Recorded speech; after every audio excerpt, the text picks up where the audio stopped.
el comunismo de guerra es financiado con una hiperinflación. Que me corrijan, pero yo creo que la primera hiperinflación de la historia es la de Lenin, no es la alemana, ni la austríaca, ni la húngara. Creo que es anterior. ¿Y por qué? Porque primero, algunos autores dicen que por necesidades, como no tenían fondos, no tenían medios, financiaron todo el gasto público a través de hiperinflación. Pero después también por objetivos teóricos que se le ocurrió a algunos. Por ejemplo, Bukharin y Preobrazhensky, cuando eran amigos, pues se dividieron, escriben un libro junto que se llama El ABC del comunismo. Y ahí se narra la idea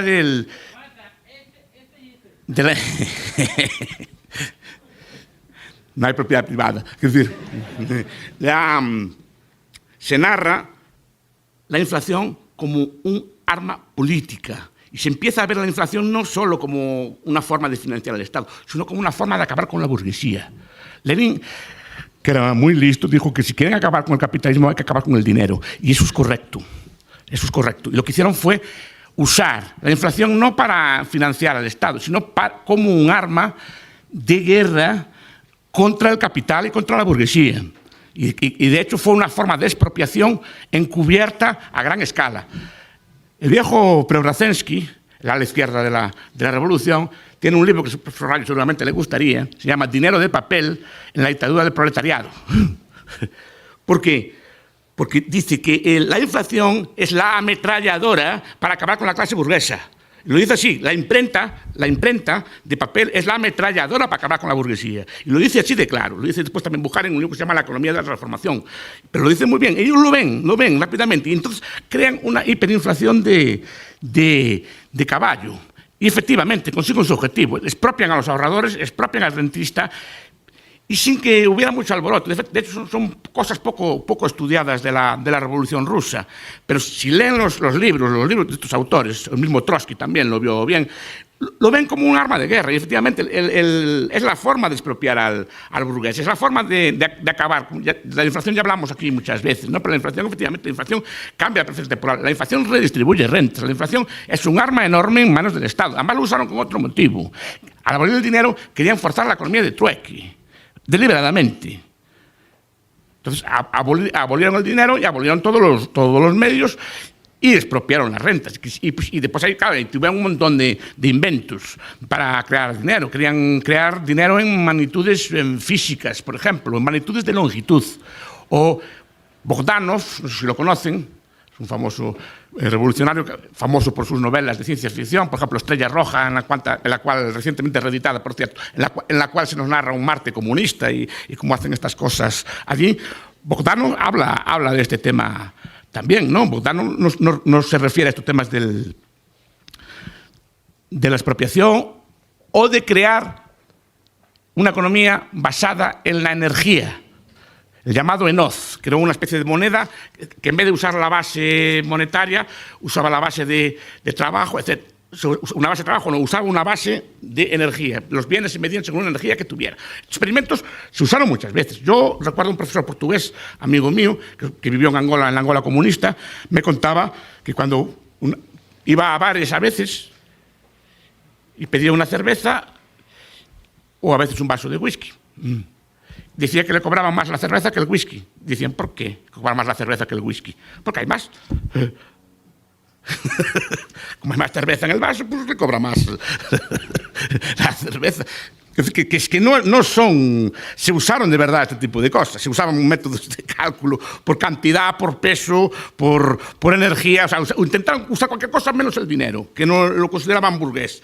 Intentaron abolir el dinero. O sea, fue uno de los experimentos de abolición del dinero también a gran escala. No llegaron a abolirlo de todo. Al final, hasta Preobrazhensky tuvo que defender una especie de patrón plata para volver a que los campesinos les dieran recursos otra vez. Porque esto es otra.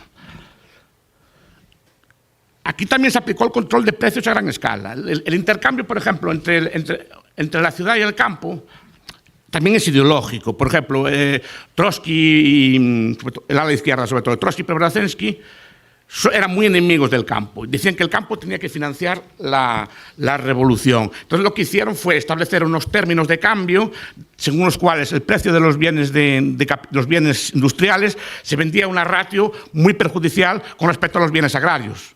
Eso creó la famosa crisis de las tijeras, ¿no? en los años 20. Es decir, que no había comida. También se llama efecto Preobrazhensky, porque no había comida en las ciudades porque los campesinos se negaban a entregar comidas.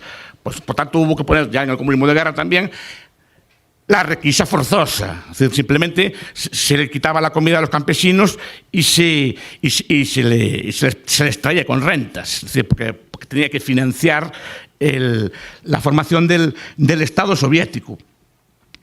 Entonces, ahí tenemos un ejemplo, los controles de precios, pues, bueno, a crear esa hiperinflación, por supuesto, y no dejar subir los precios en las tiendas o en lo que había de aquella, o en los tipo de cosas, que creó desabastecimiento total en las ciudades, como explica bien la teoría.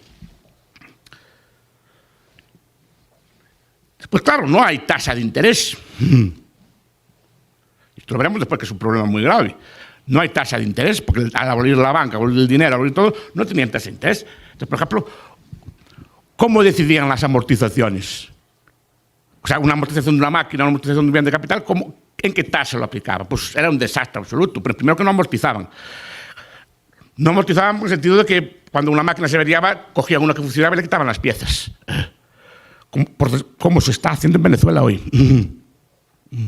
Lo leí en la prensa el otro día, que los ferrocarriles no tienen repuestos y por lo tanto tienen que recurrir a piezas de ferrocarriles en uso para que vayan funcionando algunos ferrocarriles hasta poco a poco. Pero eso ya pasó en la Revolución Rusa, precisamente porque no sabían cómo amortizar los bienes uno y el otro.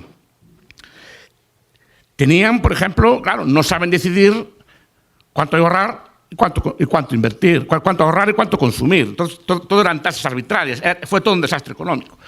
Alec Nove, que es un economista trotskista, no es un anarcocapitalista, tiene un libro muy bonito que se llama Historia Económica de la Unión Soviética, que es uno de mis libros, que me gusta mucho ese libro, y sobre todo sus libros posteriores, ¿no? La economía del socialismo factible, que ya es socialista, pero ya bordea nuestras teorías. Y sobre todo en la última edición que vi. Bueno, que es la reedición de la anterior. Pero dice que fue un desastre económico sin precedentes. Sin precedentes. Una de las mayores caídas de la producción desde que hay historia escrita, en varios sectores. Comparamos, por ejemplo, los datos de la guerra civil. Pensamos que en Rusia no hubo frente dentro, solo en la guerra civil. Y este comunismo empezó antes de la guerra civil. O sea, empezó casi un poco antes de la guerra civil y perduró durante la guerra civil rusa contra los blancos, ¿no? Pero, por ejemplo, miramos la Guerra Civil Española, la caída de producción no fue tanta, fue una caída de producción en unos sectores espectacular. Y sin haber, digamos, una destrucción externa a gran escala, sin haber una cosa por el estilo, simplemente fue un fallo de descoordinación. Y esto ya lo vio también uno de los grandes teóricos, creo que hay que recuperar, del cálculo económico, que fue Boris Brutkus. Boris Brutkus en Economic Planning in Soviet Russia, ¿no? Además tenía el defecto que era hayekiano, pero era muy amigo de Hayek. Pero lo explicó muy bien, explicó que la economía rusa, al activarse los mecanismos, se descoordinó por completo, repito, sin haber una destrucción sistemática de capital, o una destrucción de capital a gran escala. La atracción de capital estaba más o menos intacta. Se produjo una descoordinación total. Creo que contaba que en lugar de los pescadores no pescaban, pero porque no tenían anzuelos. No tenían redes, no tenían los insumos necesarios para producir, porque faltaba por completo la coordinación. Tal fue el caos, tal fue la descoordinación, pero lo dicen los historiadores marxistas incluso. Fue tal la descoordinación que tuvieron que después recurrieron a una cosa que se llamaba la nueva economía política, o la NEP, en la cual pues se recuperaron algunos principios del mercado, eso sí, con la gran industria nacionalizada, etc., ¿no? Al principio nacionalizaron solo la gran industria, pero lo que pasaba es que la industria pequeña era infinitamente más eficiente y entonces al final crecía y tuvieron que nacionalizar la industria pequeña también. No, en los tiempos de la colectivización, la producción de alimentos de Rusia se debía en un porcentaje muy alto a las propiedades privadas que tenían los campesinos en sus coljoses o en sus sojoses, ¿no? Tenían unas parcelas para cultivar ellos privadas y se alimentaba buena parte del alimento que producía en Rusia, venía todo de ahí.